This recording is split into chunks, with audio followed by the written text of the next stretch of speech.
August 9, 1841 was a hot and stormy late summer day on Lake Erie. A series of storms churned up the lake, and now heavy winds slowed the progress of the 497-ton side-wheel passenger freighter Erie. Waves repeatedly washed over her decks, forcing the crew to close her portholes. This made her well-appointed cabins a hot and humid hellscape for her seasick passengers, and many were forced to retreat to her upper decks to keep from losing their dinners. But others sought a more liquid remedy. Barkeep Frederick Parmalee spent the evening making drinks, but by 8 p.m. his night seemed to be winding down. He had just finished making a drink for a passenger before joining the man for a hand of cards. Despite the persistent rocking and the howling wind, the night was a calm one. But suddenly, the two men heard a muffled explosion, followed by a strange hissing sound. Moments later, someone out on deck shouted fire. Within minutes, Frederick Parmalee and the 342 other souls on board the Erie would be thrown into a desperate struggle for survival.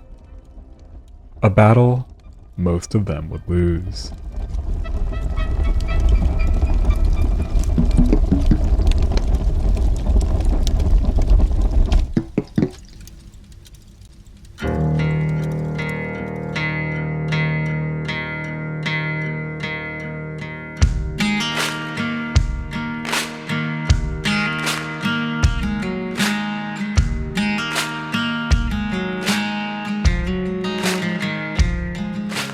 The United States was built with steam. As the country sent settlers west to occupy and claim native land, demand for reliable trade routes grew. But the sheer size of the American West and the natural barrier of the Appalachian Mountains made it difficult to transport people and goods beyond the original 13 colonies. Expansion hinged on innovative technologies and engineering projects. The state of New York had a distinct advantage. To the east, New York Harbor was already a major trading hub. And to the west, the state bordered Lake Erie, giving access to the vast Great Lakes network that reached deep into the American continent. The Hudson River, which runs through the center of the state, provided a vital connection to the Atlantic. As early as the 1780s, proposals were put forward to create a canal system linking the Great Lakes to the Hudson River. But for decades, these ideas were generally thought to be too far-fetched.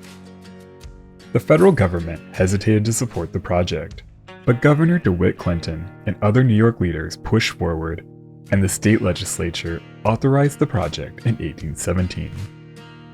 The 363-mile or 584-kilometer-long canal took 8 years to build. Sections were open to traffic starting on May 17, 1821, and the full system was completed on October 26, 1825. It was the second longest canal system in the world at the time, second only to the Grand Canal in China. The Erie Canal was the first link between the Great Lakes and the Atlantic Ocean, and is widely considered one of the greatest engineering feats of the 19th century. The opening of the Erie Canal and the demand for trade on waterways throughout North America fueled innovation in shipping. In 1807, Robert Fulton unveiled what's generally considered to be the first successful steam-powered commercial vessel, the North River steamboat, named after the river she operated on, the North River, which is an old alternate name to the south end of the Hudson River. The 142-foot or 43-meter-long North River steamboat was built at the Charles Brown Shipyard in New York. She was powered by a simple steam engine that drove 2 paddle wheels, one on each side. The simple steamer demonstrated the viability of steam power, which quickly became the predominant source of propulsion on America's waterways. The Erie Canal meets the Great Lakes of the Niagara River near Buffalo, New York, making the city a major shipping hub. By the late 1830s, the Buffalo Harbor thrived with a fleet of paddle steamers that carried goods and people to ports all over the Great Lakes. Charles Manning Reed, the son of one of Erie, Pennsylvania's first settlers, realized the opportunity steam navigation provided. As technology proliferated, the young businessman invested in a fleet of paddle steamers. In 1837, Reed purchased his largest steamship yet. Built by the Erie Steamboat Company in Erie, Pennsylvania, the Erie was a wooden-hulled, side-paddled passenger freighter. Launched on October 17, 1837, the Erie was the fourth and largest ship yet to bear the name Erie. But she certainly wouldn't be the last, because pretty much everything in this story is named Erie. Coming in at 496 gross registered tons, with a length of 176 feet 8 inches, or 53.85 meters, and a beam of 27 feet 4 inches, or 8.33 meters, the new Erie was one of the larger ships of her kind at the time. She was powered by a low-pressure steam engine equipped with a 52-foot cylinder and a 10-foot stroke that powered 2 side-mounted paddle wheels. She used what was called a walking beam engine configuration, which utilized a large reinforced diamond-shaped beam that rested on wooden supports high above her upper works. During operation, steam pressure would lift the beam up and down like a seesaw, or a walking motion. This design was extremely popular on American riverboats in the 1830s and 40s because it allowed very shallow drafts. But walking beams were clearly top-heavy, which made them unsuitable for ocean-going or naval vessels. Still, the design was popular in North America and remained on many riverboats for several years to come. The Erie steam engine gave her impressive speed and maneuverability. Her nearly 14-knot top speed made her one of the fastest vessels on the lakes at the time. But the Erie wasn't just fast, she was also well appointed. The passenger freight business was incredibly competitive at the time, and Reed knew that comfort and safety would help fill his ships. The Erie's passenger spaces, divided between men and women, were spacious and fitted out with fine furnishings, and they also included 12 private staterooms for wealthier travelers. They could accommodate up to 250 passengers, and with more space on deck, the Erie could carry 300 or more people. She was operated by a crew of around 35 to 40. Though her safety features fell well behind what would be considered the bare minimum only a few decades later, she did carry 3 lifeboats and somewhere between 60 and 100 life preservers. This was better than most of her competitors at the time, but they would still prove woefully inadequate.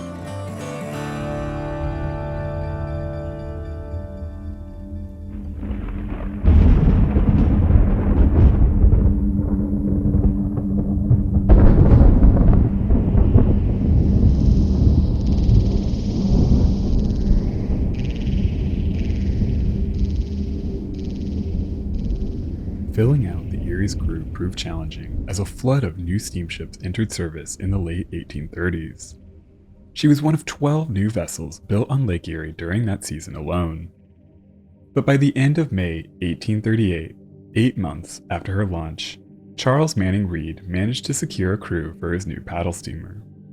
To captain the ship, Reed selected Thomas Jefferson, Titus, who went by TJ. Born at the end of his namesake's second term, the 30-year-old captain had been sailing on the Great Lakes since he was 16. He had been a master for the last 9 years, commanding numerous schooners and a handful of steamships. Charles Reed was one of the most successful and respected shipping magnates in the area, and he had his pick of the best to command his new ship. Captain Titus had a stellar reputation on the lakes, and it's easy to see why Reed invited him to command the Erie. She sailed her maiden voyage from Erie to Buffalo on May 26th, and then departed Buffalo, bound for Cleveland, Ohio, on May 28th. The voyage was nearly a great success until her engines broke down on the final leg. The gleaming white new paddle steamer had to be towed the rest of the way to Cleveland. But repairs were swift, and by June 2nd, 1838 she was back on her way, offering regular service between Buffalo and Chicago. She was off to what promised to be a long and prosperous career on the Great Lakes. For the next 3 years, the Erie lived up to that promise. Buffalo Harbor thrived as east and westbound cargo flowed through the wildly successful Erie Canal. Not only did the canal bring goods like flour, wheat, whiskey, and lumber, but it also brimmed with passengers. These were people on business, traveling to and from Chicago and other booming Midwest cities. They were excursionists looking to explore the newly opened West. But more than anything else, a huge portion of these travelers were immigrants. These European migrants embarked on the grueling, months-long journey west, searching for a better life for themselves and their families. These are what made up the 300-plus people waiting to board the Erie on August 9, 1841, as she was loaded with passengers and crew in Buffalo, New York, preparing for a routine westbound voyage to Chicago. A team of painters had just finished adding a fresh coat of white paint to the Erie. They were now traveling to her next stop in Erie, Pennsylvania, where they were scheduled to work on another ship called the James Madison, one of the Erie's sister ships. They brought all of their equipment with them. This included numerous kegs and jars of lead-based paint, various chemicals that were used to improve the paint's performance and application, numerous bottles of turpentine, at least one case of varnish, numerous brushes, and various other tools. The heavy equipment was placed on deck amidship near the entrance to the steerage cabin. It was placed over the ventilation housing that covered the ship's boiler room 11 feet below. This area caught fire at least 3 times before. But since the painters were only going to be on the ship for a few hours, it felt silly to go through the hassle of bringing all the supplies down to the cargo holds. The man usually responsible for overseeing the loading of cargo, First Mate Dennis McBride, was aware of the fire issue, but he was off duty that day, and it was generally thought that since the deck had been raised and replaced with more durable materials during her previous overhaul, that the small fires were issues of the past. Deck space was frequently used to store all sorts of cargo, and no one paid much attention to the dangers that cargo might create. Fully loaded with passengers and cargo, the Erie left Buffalo in the early evening of August 9, 1841. The night was warm and humid. The air was unstable as a series of summer storms churned up Lake Erie, but the weather was nothing to worry about, and Captain Titus plowed his ship west, expecting a routine voyage.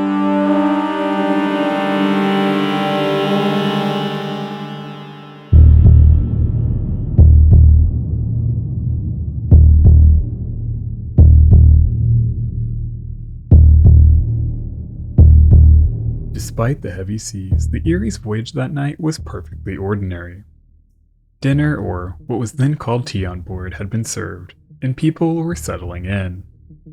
The heat below kept many passengers on deck. It was filled with several benches and settees for that very purpose. Several of the German and Swiss immigrants on board retired early, putting their children to bed before quietly socializing with their fellow travelers. This was the final leg of a long voyage for many of them, and they no doubt appreciated the chance to rest. Andrew Blilla, just 11 years old, worked as a callboy on the ship. His job was to run messages between the crew. These were the days before shipboard phones or messaging systems. Hailing from a German family in Harbor Creek, Pennsylvania, Andrew was bilingual, a skill that proved especially valuable with so many German travelers on board.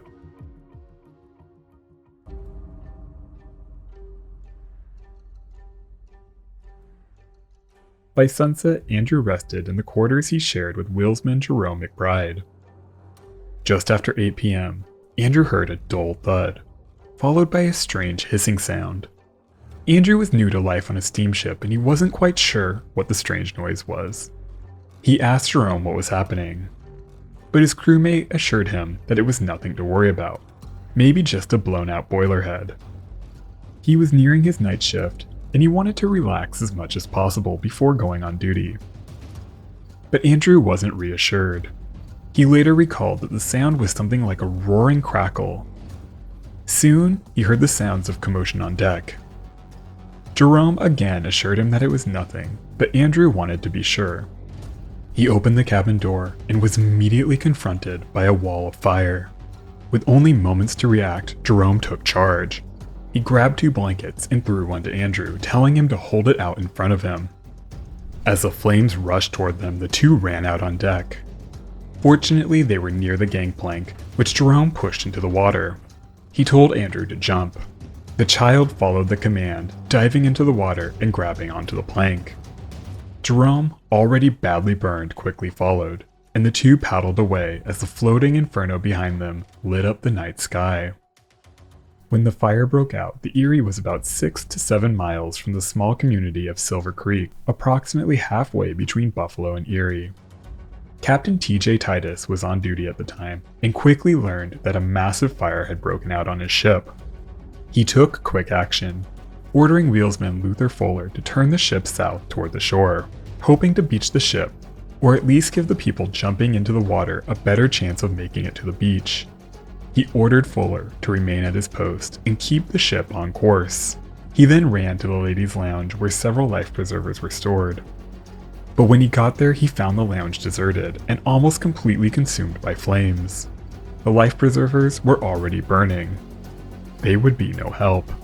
Titus raced back on deck to try and control the pandemonium that unfolded. He flagged down First Engineer Edgar Clemens and ordered him to go below and stop the engines. But Clemens had already tried this and failed. The engine rooms were already unreachable.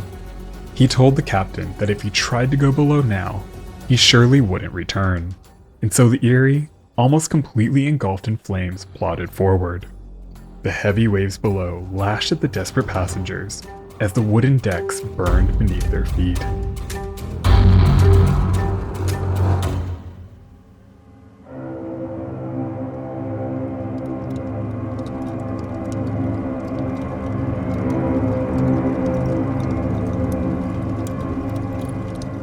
William O'Neill was a shopkeeper.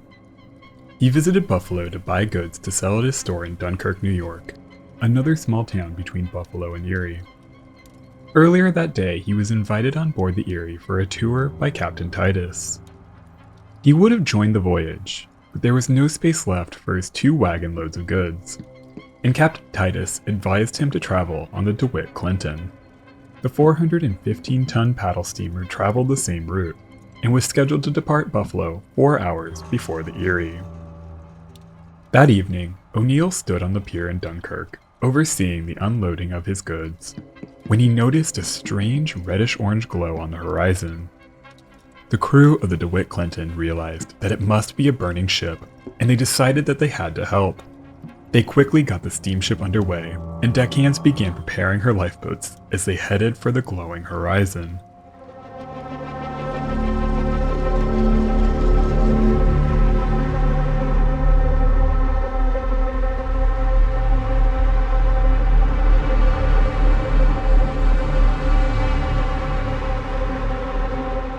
Barkeep Frederick Parmalee and a passenger whose name was never recorded were playing cards in the saloon when the fire broke out. Almost immediately, the room was overtaken by flames that covered the only exit. Parmalee and the man sprinted through the fire and only barely made it out on deck. The dozen or so other people in the saloon hesitated and became trapped by the inferno. Not a single one of them survived. On deck, Parmalee and the passenger found a scene of total chaos. Crew members were trying to lower the ship's 3 boats. Families huddled together, searching for lost loved ones. All around them, people shrieked with fear as their clothing caught on fire, and people everywhere were jumping overboard in droves. As the flames seemed to burst out all around them, the man grabbed a nearby settee and leaped from the ship. Flames also drove Parmalee from the deck. He climbed down the side and saw one of the ship's fenders used to protect the ship from damage while she docked. He cut the fender loose and floated on the cushion as he kicked away from the burning mass. Since the ship's life preservers were locked away down below, almost no one on board had any proper flotation devices. But Mr. and Mrs. Charles Lend were lucky.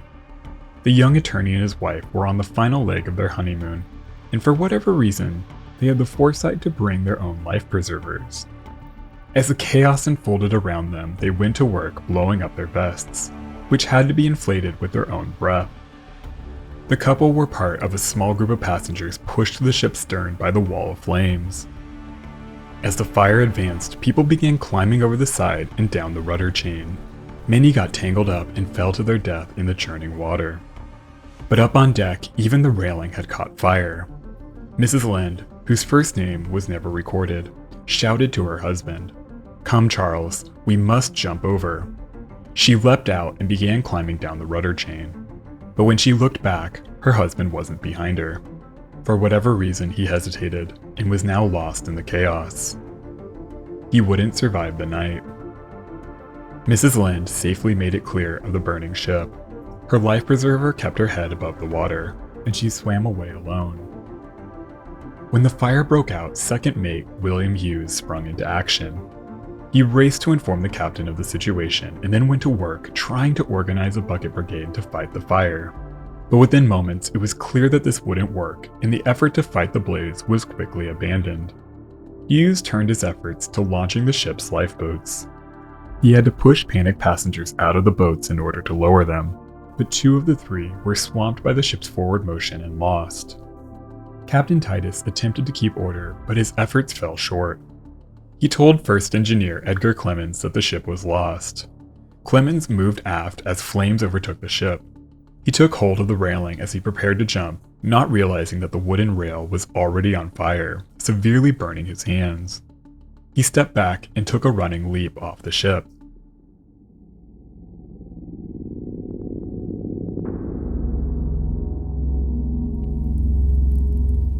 Captain Titus looked around him and realized that he was alone. Tormented screams rang out all around him. Flames roared from every direction. There was nothing more that he could do. He spotted a small yawl boat drifting to the ship's stern, the only lifeboat to successfully clear the burning ship. 3 injured men clung to the side of the partially submerged boat. Instinct took over, and Captain Titus stepped into the small boat, abandoning his once grand battle steamer. Only 12 minutes passed between when the fire broke out and the captain left the ship. Now the burning Erie was surrounded by a sea of people bobbing in the water, screaming into the night, illuminated by the hellish inferno.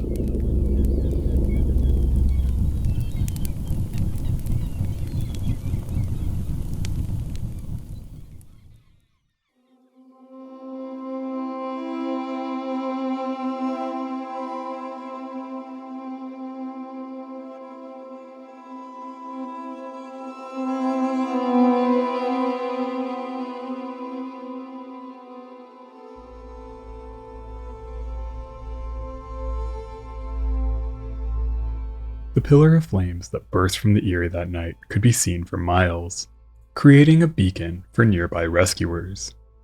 By the time the steamer DeWitt Clinton arrived on the scene, the Erie's once gleaming white upperworks were reduced to nothing but a smoldering hole, burning a dull red in the night. 11-year-old Andrew Blilla and wheelsman Jerome McBride were picked up by residents of Dunkirk, who sprung into action themselves after seeing the hellish orange glow on the horizon. Barkeep Frederick Parmalee and the man he played cards with were soon picked up by one of the Clintons' boats. Edward Johnson, a cook in the Erie's galley and one of the few black crew members, jumped into the water only moments after the fire began. He found a board that he could hold on to and soon joined up with the small boat that carried Captain Titus. In the darkness, they heard a woman crying out for help. Johnson asked the captain if he could go out and find her. Titus agreed, and Johnson swam out to find Mrs. Lind, floating on her back, supported by her life preserver. He helped her swim to the boat, which was nearly swamped. She decided to stay in the water, but held on to the side. Titus also spotted First Engineer Edgar Clemens, clinging to a box nearby. After jumping from the Erie, Clemens helped bring floating lumber to 3 children struggling in the water. And then he swam on his own for a while before finding a box to cling onto. He joined the captain's small flotilla, and the group was soon rescued by the Clinton. But others in the water were less lucky. Wheelsman Luther Fuller was found in the water barely clinging to life. While the Erie burned, he remained in the pilot house, doing everything he could to try and keep the ship on course, heading toward the shore. He kept fighting, even as flames burst out all around him. He only relented when the steering equipment failed. Badly burned, he leapt from the ship. The young man died not long after he was picked up from the water. there were less than 100 people rescued from the Erie disaster. At the time, it was thought that 170 people were lost that night. But this was just an estimate. The fire destroyed the passenger and crew lists.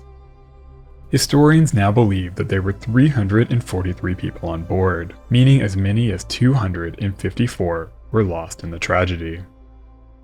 It's believed that the paint supplies left on deck became overheated by boiler exhaust and vaporized.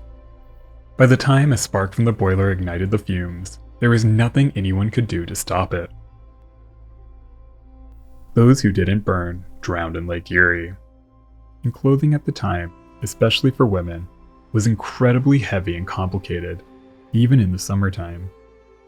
Without any life preservers, many who jumped into the water sank straight to the bottom. By 1 a.m. that night, the DeWitt Clinton and the other rescuers picked up every survivor they could find. They tried to tow the smoldering Erie back to port, but the burning husk broke away and soon sank. Today, the story of the Erie is all but forgotten. The horror of that night, those 12 minutes, and the hours that followed, faded into the fabric of time. There was outrage, but few lessons were learned. The Erie is a snapshot of a time when safety was barely even thought of, when the churning tide of progress eclipsed the lives those advances were meant to serve. The people on the Erie, each and every one of them, were important. They reached out for a better life, only to be cut down by the careless cruelty of fate.